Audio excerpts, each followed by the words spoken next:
Hey y'all, it's Crystal. Thanks so much for stopping by today. It's that time of year where we're thinking about next year.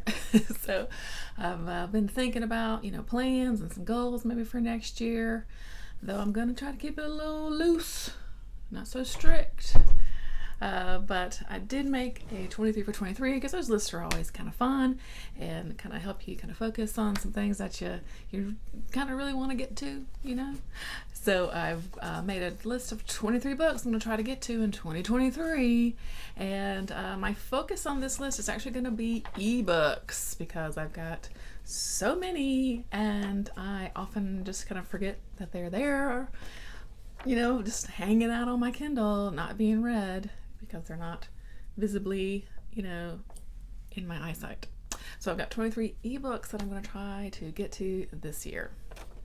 Sounds fun, right? Okay, I got a little list here, so let's get going. Number 1, in no particular order, of course.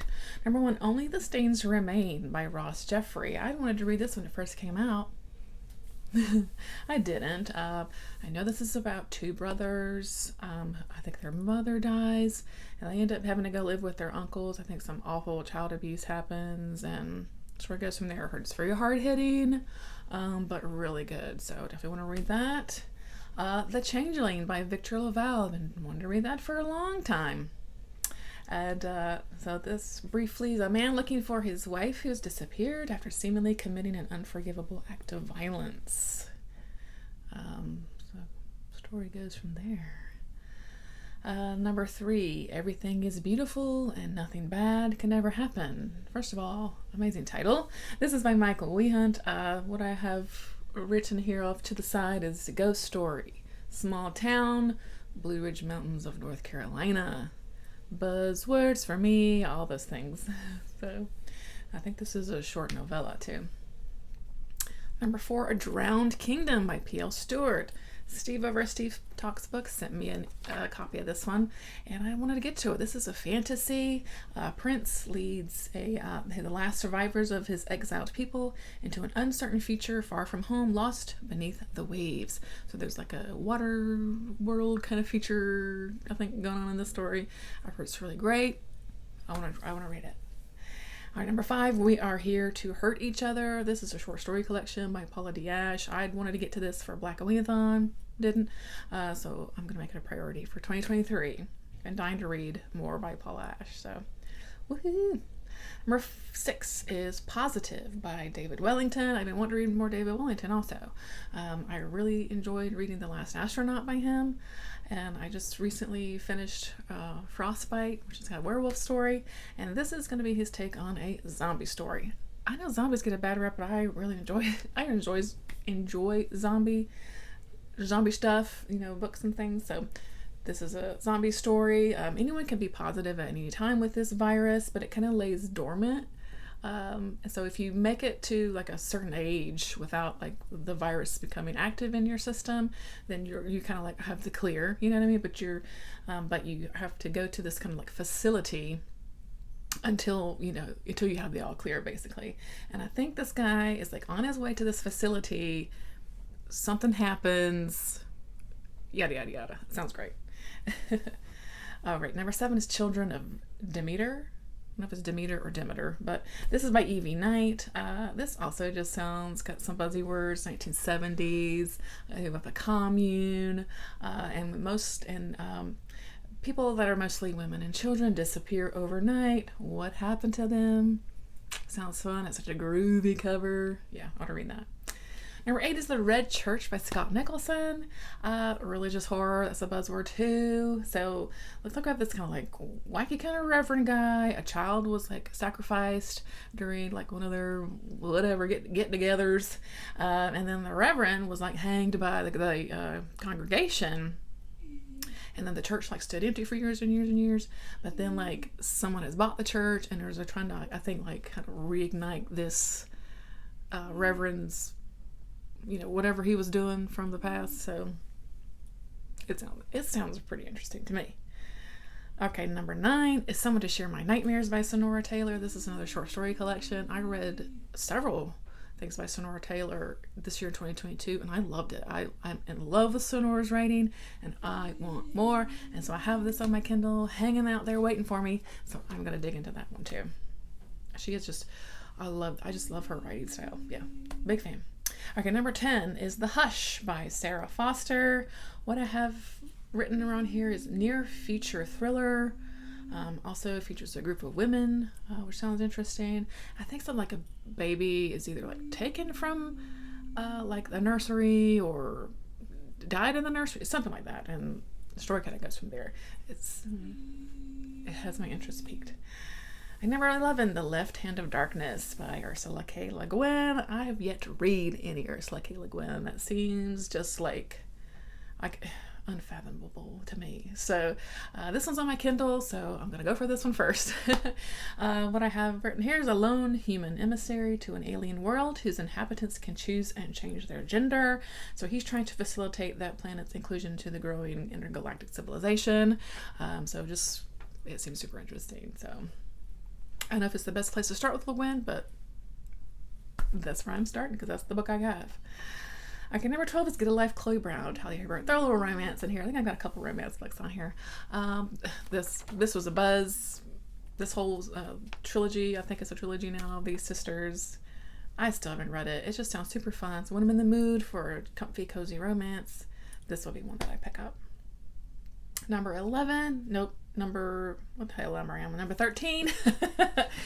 Shards of Earth by ADRIAN Tchaikovsky. This will be sort of a second chance for this author for me. I think I'm the only one on the planet who didn't like Children of Time. I really struggled with that book.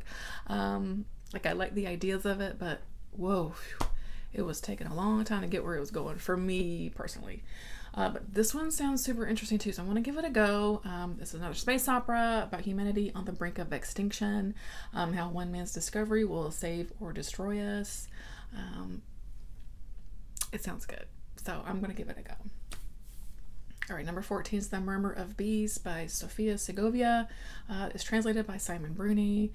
Translated from Spanish, I'm pretty sure. This one just sounds kind of lovely. A mysterious child with power to change a family's history in a country on the verge of revolution. So we've got some, I don't know if this is, I can't remember if this was a Mexican author, so if there's a Mexican revolution. And then it sounds like some magical realism going on in here too. It sounds good for when I'm in the mood for something like that, I really want to try to read actually more translated works also, so this helps me with that. Okay, number 15 is Black Heart Boys Choir by Curtis Lawson. I've been wanting to read Curtis Lawson. I've had the Devil's Night book on a couple TBRs and still haven't made it. So I'm going to go for this one. A teenager discovers an unfinished song written by his dead father that holds a terrible power. I know Brad Proctor likes this one a lot, so I'm going to give it a go. It's lurking on my Kindle. All right. Number 16 is Rosewater by Tay Thompson.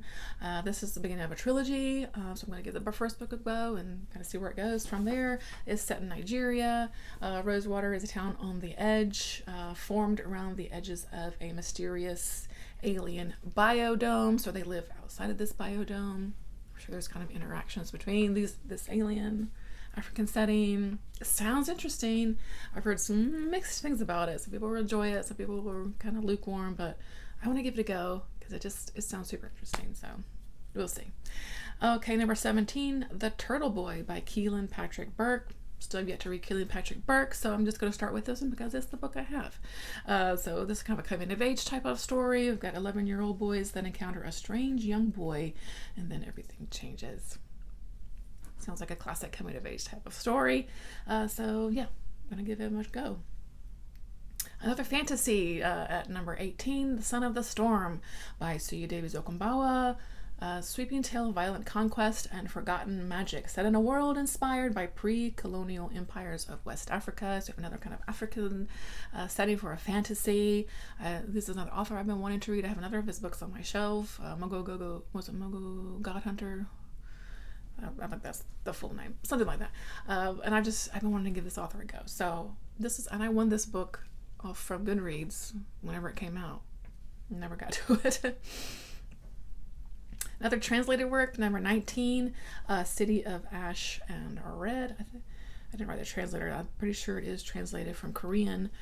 This is by Ha Young-pyung, a psychological kind of thriller that looks like it's also a bit like post-apocalyptic or dystopian kind of setting, because it's following this kid who's like I don't know if he's a kid, I say kid, but I don't really know, this person who is a rat killer, and he's sent on an extended assignment in C, a country descending into chaos and paranoia swept by a contagious disease. So it seems like a lot of things going on in this one. It sounds super interesting. And I've been wanting to read this author. I think they also wrote The Hole. So yeah, just gonna give it a go. All right, number 20 is some more science fiction. Velocity Weapon by Megan O'Keefe, another space opera. Space battles, intergalactic politics, rogue AI, buzzwords that surround this story for great things. I know Scott over Book Invasion likes this. I think Rachel Shades of Orange, has read this and liked it. I think it's part of a series also. I think there's at least 2. I can't remember now. But I want to give it a go. I'm trying to get more science fiction in my life next year. And so this one just sounds great. Female author. Yeah. Okay, so the second romance on the book is Heart and Soul by Erin Kinsella. So we have this romance author whose story has been picked up to be made into a K-drama, and so she travels over to Seoul to kind of, watch the filming and see how everything's going and all that good stuff. And lo and behold, one of her favorite K-pop idols is going to be the star of this show, and I think they fall in love. It sounds amazing. So I've been dying to read this one forever. Why haven't I read it yet? I don't know, but it sounds sweet. Yes. Number 22, the only nonfiction list. I should probably fit more nonfiction in my life. That's a story for another day. But this was actually on, I think, my 21 and 21 list. I haven't got to it yet. This is Unfollow, a memoir of loving and leaving extremism. I've been super interested in this book. This is by Megan Phelps Roper, and this is documenting sort of her time in the Westboro Baptist Church. I am just super curious. I'm just curious to know what's going on, what happened, when she was there, why did she leave, how did she leave. I need the details. I need the details because those guys are sons of bitches. Okay, last. Certainly not least is Seed by Anya Alborn. I've read several Anya Alborns and I've enjoyed them all. So why not fit another one in? And so Jack has fled his rural, that's like the hardest word to say, rural Georgia home when he was a boy, leaving an unspeakable nightmare. Years later, the future that he's built turns black. So I'm assuming the past kind of comes back to haunt him in some way. So that's my list. 23 books off of my Kindle that I'm gonna try to focus on this year, or whatever, 2023. So I thought actually what I would be fun to do is kind of have these little like Kindle clear outs for myself, maybe over like some long weekends, do some Kindle clear outs, or maybe like choose a week every so often to just focus on Kindle books. I think would be something that I could do something like that, because I have so many. I have like hundreds of books on my Kindle, and I just forget about them, and it's too bad really, because I've got a lot of good stuff hanging out there. So let me know, do you have Kindle books just hanging out on your Kindle also that you just kind of forget about? Ooh, it's so easily done, right? And yeah, so that's it. Those are my 23 for 23, and we'll see how it goes. Let me know if you're going to do 23 and 2023. How many times did I say 23? And thanks for watching, guys. I'm getting goofy, so I'm going to leave it here. And thanks for watching. I always appreciate your time. And until next time, bye.